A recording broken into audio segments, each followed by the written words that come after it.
Hello guys, and welcome to another episode of my lecture. On today's episode, we'll be talking about the presumption of the genuineness of documents issued by a company. So let's get straight to the lecture.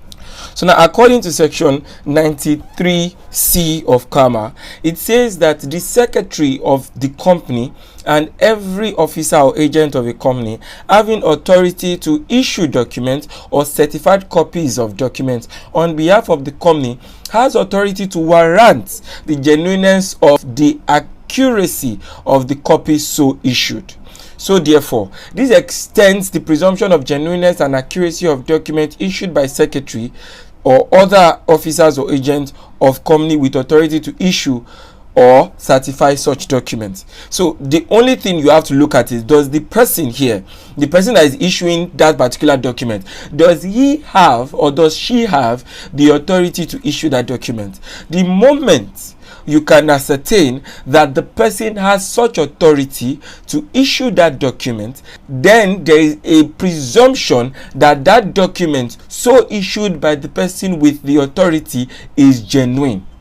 Do you understand what I'm saying? So this also has to be read in line with section 93B, where it says that where a person purports to act for the company and that person has actual authority, ostensible authority, apparent authority, customary authority, or usual authority, any of the authorities, where that person now with such authority then issues a particular document, then we can say that that document is genuine. There is a presumption that the document is genuine. Do you understand? Third parties therefore are entitled to assume that such documents are genuine, and if the document is later discovered to be fake or forged, the company will still be bound regardless. That is what section 93C is saying. But very important to look at is also section 93D, that says that a document has been duly signed by the company if it bears what purports to be the seal of the company, attested by what purports to be the signature of two persons who, in accordance with paragraph B, can be assumed to be a director and secretary of the company. Paragraph B there means any person who has any of the authority that has been stated earlier in this lecture. This deals with sealing the documents.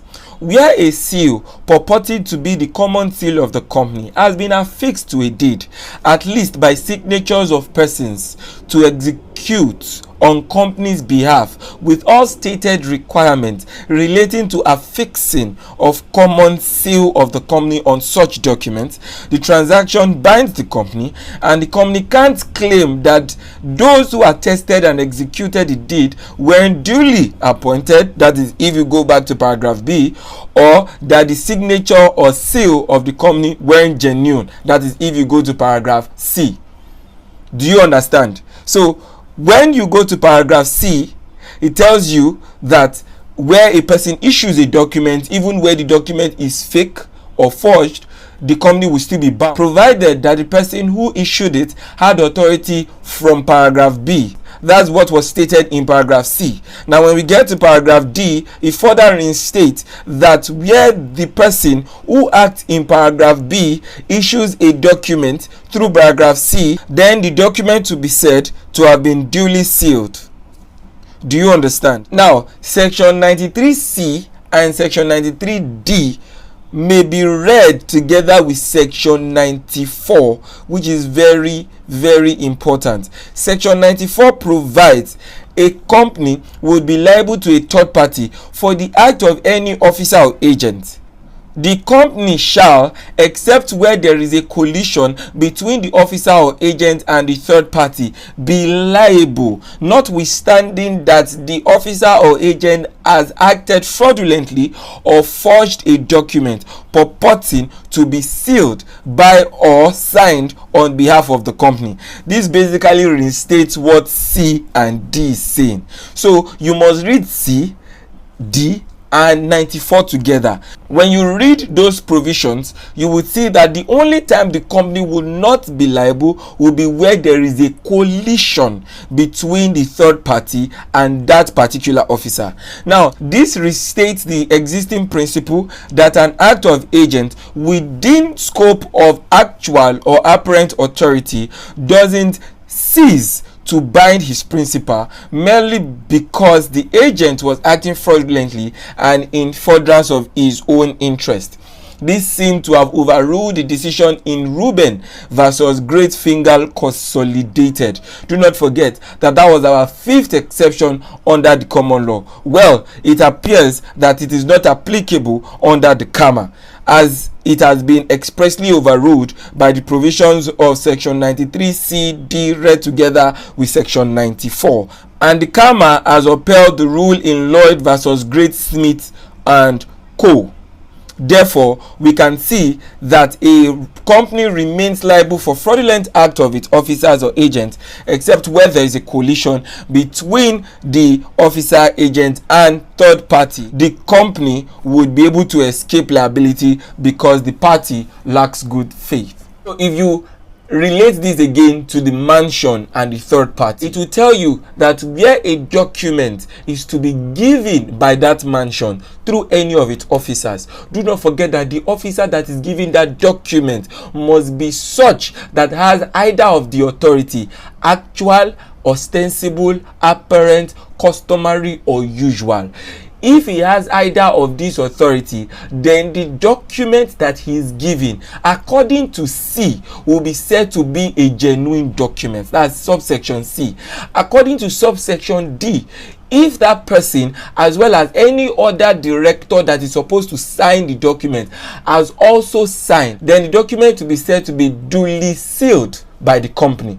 Do you understand? Subsection C warrants the genuineness of the document. Subsection D warrants the fact that the document is duly sealed, where the appropriate person to have signed the document had already signed it. However, we have to read the provision in line with section 94 that says that even when the parties have forged the document or the document is fake, if you are reading C that talks about the genuineness of a document with D that talks about the fact that the document is duly sealed, if you are reading it in line with section 94, even where it is fake or forged, the company will still be liable. In the case of the analogy, you as a third party, you cannot tell if it's fake or forged.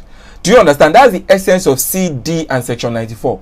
You can't tell if the document is fake or forged. You can't tell what should have been the right document to be tendered by the mansion. Do you understand? In the analogy. But in case of a company, you can't tell which should have been the right document. That is the reason there's always a presumption that any officer that decides to give you a particular document, C tells you that it's genuine, D tells you that where people that are supposed to sign are signed, then that document has been duly sealed, even if it was in fact fake or forged. However, the only exception to that is where you as a third party decide to collude with that particular officer. The company would then not be liable because you lack good faith. Do you understand? You knew that this thing is not right, yet you continued it. You lack good faith, then the presumption will no longer be in your favor. That's what section 94 tells us. So as a third party, you as an outsider, you are not supposed to have anything to do with the officers regarding all those documents, because the moment that can be proved, then you will lack good faith, and there the presumption will not or will no longer be in your favor. Do you understand? So then we are moving to the last lecture on this particular subject matter. I will see you in next class.